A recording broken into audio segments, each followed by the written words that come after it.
This is my kitchen table and also my filing system. Over much of the past 3 decades, I've been an investor. The highest calling of mankind, I've often thought, was private equity. And then I started interviewing. While I watch your interviews, I know how to do some interviewing. I've learned in doing my interviews how leaders make it to the top. I asked him how much he wanted. He said $250. I said fine. I didn't negotiate with him, and I did no due diligence. I have something I'd like to sell, and how they stay there. You don't feel inadequate now because being only the second wealthiest man in the world, is that right? One of the most successful female tennis players of the 21st century is Maria Sharapova. She won Wimbledon at the age of 17 and won a total of 5 Grand Slams. Now she's retired from tennis and pursuing a career as an investor. I had a chance recently to sit down with her to talk about her new career and her old career. You were recently inducted into the International Tennis Hall of Fame, and the person who inducted you was Serena Williams, who you played many times and was your principal competitor. Was it awkward being inducted by her, or was it fun? Awkward wasn't the right word, David. It was so exciting and it was so thrilling. Were you surprised that she agreed to do it? Well, that would have been awkward, because that is a call that I made, and I said, well, there's no one else I'd rather be on that stage than you. And she said, I'm honored. But it could have gone the other way.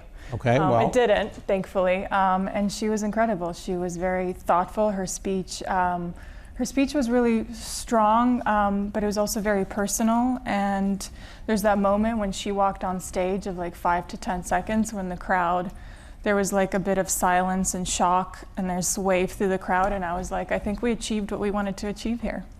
Okay, so let's talk about what it's like to be the #1 tennis player in the world. You're the #1 female tennis player in the world. And you were for many years #1.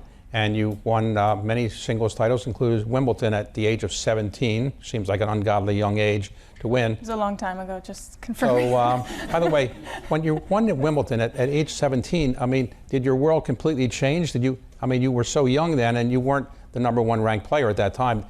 Were you surprised? And what did you do right after? Did you call your parents? Were they there? I did call my mom. She was actually on her way to New York to meet me, because I was then going to fly to New York for some press engagement, and she saw me win on television while I was playing the Wimbledon final. And what changed? Well, a lot changes, for the good and for the bad in that moment. You're such a young girl, and all the things that come with it that you've never really expected in your life. An opportunity to say yes to so many things when actually you should be saying no, and getting back on the horse and doing the things that made you a champion on that day, because while you're winning, everyone else is training to beat you in the next tournament. I flew back to Los Angeles shortly afterwards because my coach was there, and my family and I used to stay when we visit him. We didn't have that much money at the time, but we'd stayed in one of these hotels, and after I won Wimbledon, my agent upgraded us to a hotel, and it had this like yellow rubber duck next to the bath. And I called him and I said, winning Wimbledon is the best thing that's ever happened to me. And that's coming from a teenager's perspective. So no more Holiday Inn Express or so? That was exactly the hotel we stayed at prior to winning Wimbledon. Not an ad. In New York, you have to play at night. Was that a problem, playing at nights in New York? Or? I was intimidated by the night match in New York. Yeah, it was loud. I'm also I'm like quite an introvert, and I love to do my work and I love to be with my team. And so like going through that tunnel where, Billie Jean King's quote is "pressure is a privilege" was like very intimidating. And then the noise and the crowd, and you never really had a restful moment in New York, but I embraced it. Yeah, I loved it. And then we started doing like, I worked with Nike for many years, and they created first ever athlete that wore like a separate dress for a night match. They created for me, it was an Audrey Hepburn dress. And I think like, I got comfortable with the environment of playing a night match. So when you win Wimbledon, obviously you're excited, you're only 17 years old. Was there any match that could ever replicate that feeling of winning at Wimbledon at 17? Or was anything, you won other championships, was there anything ever comparable to that even? winning the French Open to achieve a career Grand Slam, I didn't think that I would feel like the strength of that victory, but it really felt good because it was a surface that was so challenging and it exposed all my weaknesses. And as an athlete that is playing in front of thousands of people, when you know that there's a particular weakness in your game and you're able to turn that around in front of people and make that into one of your strengths, was a really strong moment. Well, when you were playing tennis, you were making more money from endorsements than from the prize money. And I think for like 17 years in a row or 18 years in a row, you were the highest paid female athlete when you take into account endorsements and other things. So you kind of made yourself into a brand. Did you consciously say, I'm going to be a brand and more than just an athlete? And was that hard to do, or you just focused on the athletics and the other things just came along? As a female athlete, I was very well aware that at a certain point in my career, whether it was injury related, whether I would want to start a family, whether I'd just lose interest in the sport, I knew that the day would come to call it quits, and it would come sooner than other professions. And I made a very conscious effort of setting up a platform and a foundation that would make me feel, going into a second chapter of anyone's career, whether you're an athlete or just coming from college and you're moving on to a new chapter in your life, is really, really challenging. And I knew that it was going to be important for me to feel like I have a strong foundation in order to grow in another chapter. Now you're at the top of the game in tennis for quite some time, and now you're in the business world. You're on the board of Moncler. When you go into board meetings now, did they say, well, she's a former athlete, you don't expect her to know much about the business world, or do they actually say, we want to hear your opinion on the business side of it, and you bone up on the business side, and how actively are you involved in the board meetings? Yeah, I was very intimidated by the role. I was intimidated that I was asked in the first place. I knew Rema Ruffini for several years.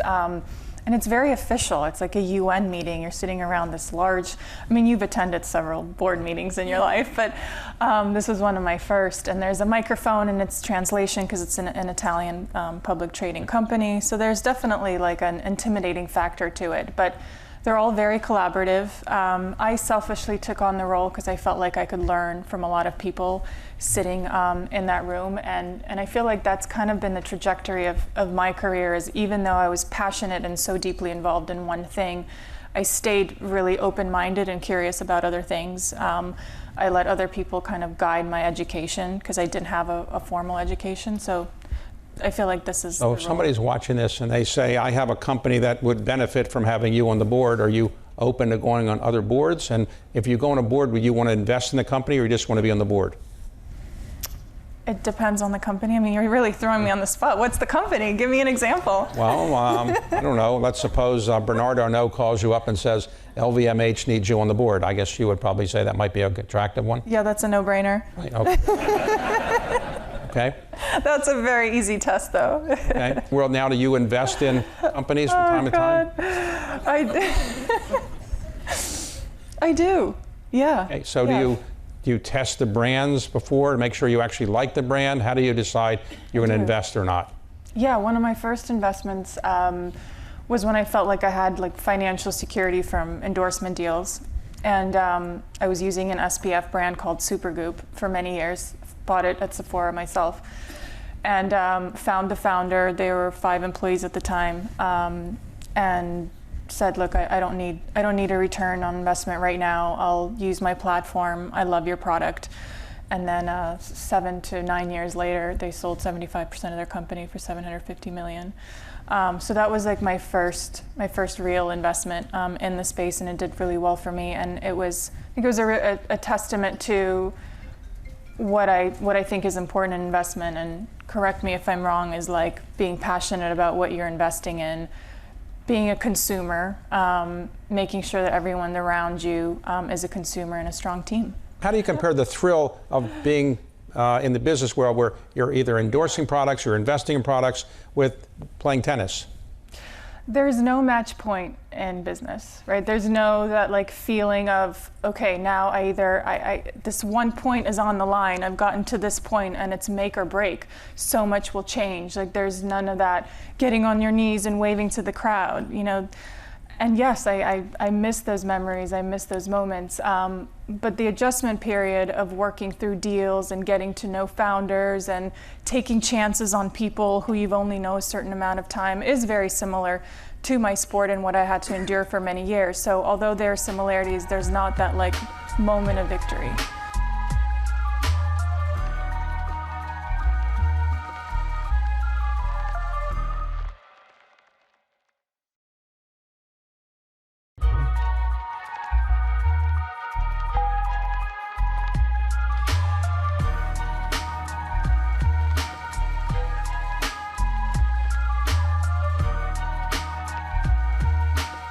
When you were playing tennis, let's go back to the beginning. You were born in Russia? Siberia, yeah. And now I'm being interviewed by you. It's so cool. So you're born in Russia, but when your parents moved you and your family out of there when you were relatively young, is that right? Yes, I was born in Siberia. When I was 2, we moved to Sochi, which is in the Black Sea. And when I was 5.5 years old, we moved to Florida with my father. Okay. So now you went there because you wanted to play tennis. Is that right or not? I mean, at 5.5, you're not really the one Right. that's making decisions. Right. So, I have but- a 3-year-old, but at 5.5, even though he acts like he wants, he knows everything, but did your parents see in you athletic skill at 5.5? That's so young. And were you actually playing tennis before? And when did they say we should move to Florida and you can be a better tennis player?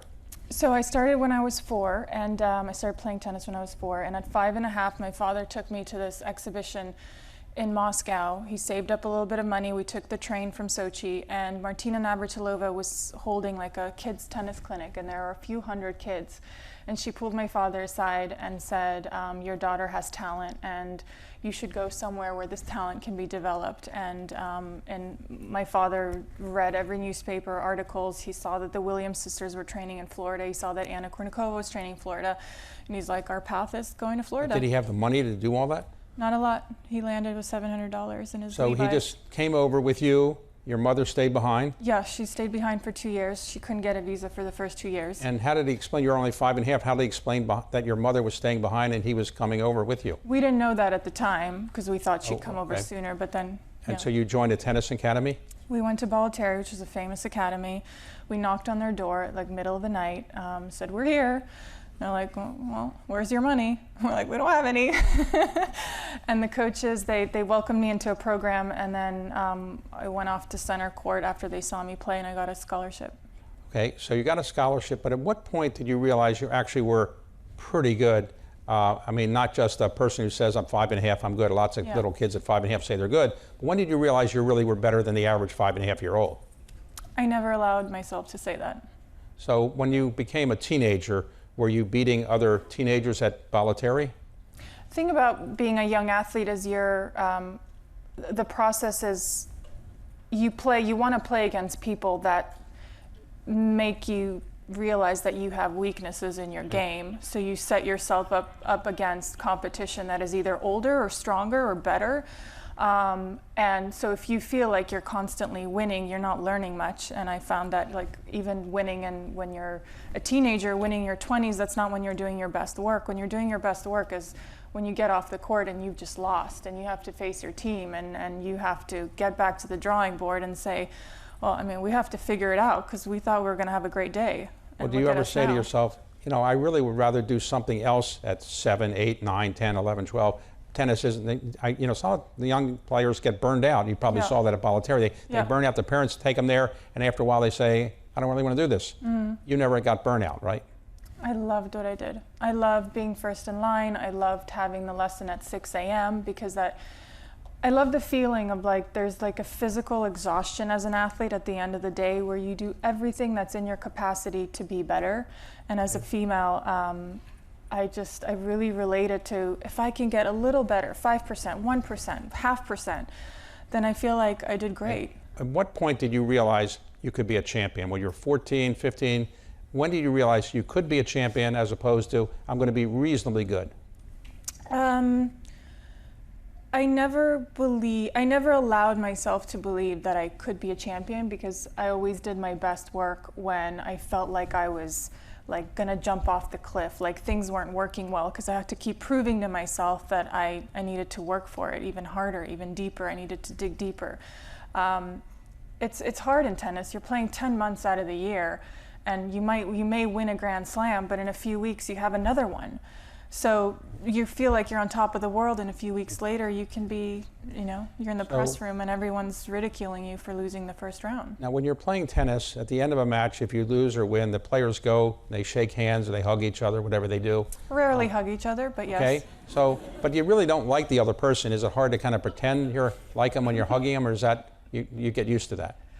I was pretty honest about just about the relationship of being an athlete to another athlete. Like I always found it really difficult of sharing this thought of, oh, why don't we like have a drink or go out to dinner and have an appetizer, like when I'm trying to really beat you the next day, and I'm going to pump my fist in your face, but then I'm going to give you a hug after. It never really made sense. Okay, so like in the locker rooms before the matches, and you're in the locker room with your people you're about to play, you have small talk with them, or you just don't talk with them because you're trying to, remember you're going to beat them. So you talk to them, or you don't do anything? Yeah, small talk wasn't my specialty, I'll be honest. I was very focused, and I was very the locker room was my office, and I wouldn't spend much time there. I was in and out. I treated it as a really important profession. And so today, you don't play tennis at all? I don't. No pro-ams? My friends don't want to play with me. Well, but I assume you get invited to pro-ams all the time, and you don't want to do those kind of things?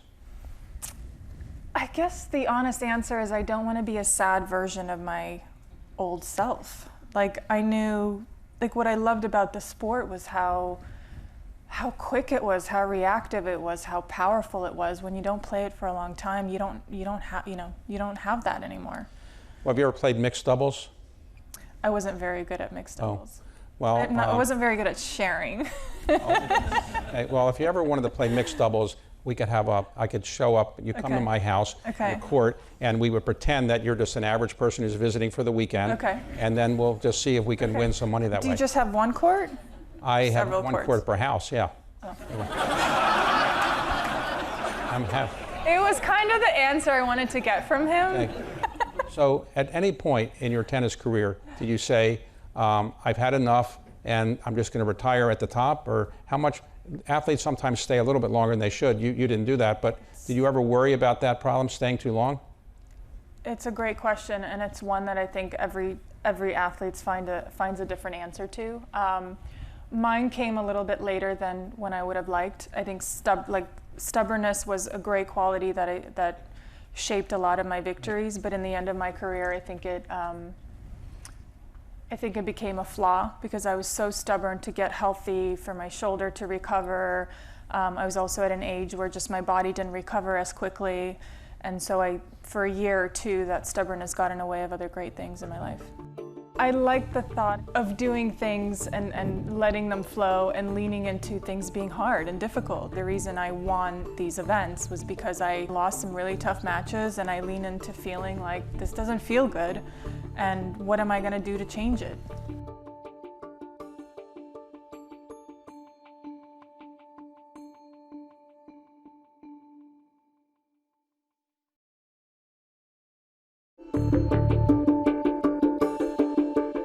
What would you say is the thing you're most proud of having done as a tennis player? Was it winning Wimbledon? What was the highlight of your tennis career?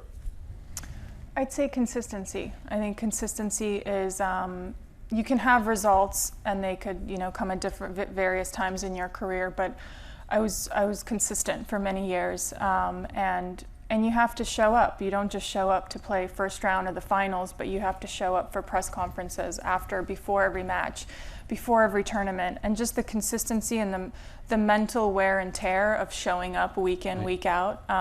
So I felt like I consistently showed up for my team, for my sponsors, and for a long period of time. I'd say that as I look back, I'm proud of that.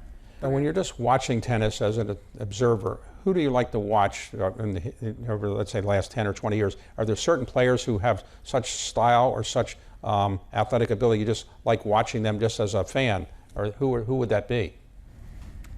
I I think I've really enjoyed watching the sport from a complete, like, zoomed out perspective. I never allowed myself, like when I was playing, they started like engaging fans in these fan experiences. Like that was an entirely new world for me. Like fans would come to practice, which for many years, you know, practice courts were closed off. I mean, now the first week of the US Open is like a fan week, right? You have mixed doubles during the US Open. You have all these like parties, engagements. That never happened in my career. So I guess I've been intrigued by the change. I also understand the demands of that and how exhausting and physically challenging it is for those players to go through a 3-week. I mean, we're in the second week of the US Open right now. Players are playing the quarters and the semis. I mean, the engagements and the matches that they've had to play and participate in the past 2.5 weeks, when this tournament's over, they're going to need a long vacation. So in tennis, theoretically, when you're playing these championship matches, the coaches are not supposed to be telling you anything. That's changed now. They can. They can Yeah. they can give you Yeah. hand signals, or they just tell you. Verbally, yeah, whatever they want. Okay, and so Yeah. does that help you that much, or you just say, look, leave me alone, I know what I'm doing? It depends how the match is going. There are a few times where I would tell my coach, it's enough. But yeah, I mean, the stress of the situation, I think, guides the communication between the player and the coach. Some players love it. They openly communicate to their coaches. I know Alcaraz does it very often, whereas others, I think Sinner does it less often. And did you get to know Nick Bollettieri? I did. And yes. he didn't know how to play tennis, did he? He was not, a coach. He was a coach, and he was more of a mentor to me than a coach. He kind of guided. He'd come on the court and he'd make you feel like you were part of like his family. And that was a special feeling, especially when you didn't come from much and when you didn't have much support around you. He was one of the first few coaches that kind of acknowledged. So today, you don't do any athletics at all, or you? No, I work, I mean. You work out, but you're not. No, tennis. I just don't, I don't play much tennis. And I want to. But it's like a thing, you know, you have to like string your racket, you have to book a court. I don't have a court at my house like you do. Well, so I have to go to a public place. walking around New York, people recognize you, and when people come up to you and say, can I have a selfie, what do you say? It happened yesterday. I was staying at the Amman and I went for a swim, and I get out of a pool and it was really awkward. Someone asked for a photo, and and usually I'm very open to photos, but in that instance I was like, we're kind of in a private space, and perhaps we can do it another time, and they were disappointed. Can you go to a restaurant and people don't bother you? Yes, definitely. Okay, and so do you miss people not coming up to you saying, hey, I know who you are, or you're happy they don't come up to you? I think what I loved about recognition was like respect for what you did. I mean, it was a lot of work, so when someone would come up to you and say, it was incredible seeing what you achieved, or a young girl or boy coming up and saying, you were my idol, that was a nice feeling of respect, but I don't miss the things that come. In the end, if you could do anything different in your life other than this interview, what would you most have done different, wish you had done differently? You've won more tournaments, not won as many, not played as long. Yeah. What would you wish you had done differently? I like the thought of doing things and letting them flow and leaning into things being hard and difficult. I don't want to look back and say I should have done something, because the reason I'm here, the reason I won these events was because I probably messed up a few times and I lost some really tough matches, and I lean into feeling like this doesn't feel good, and what am I going to do to change it?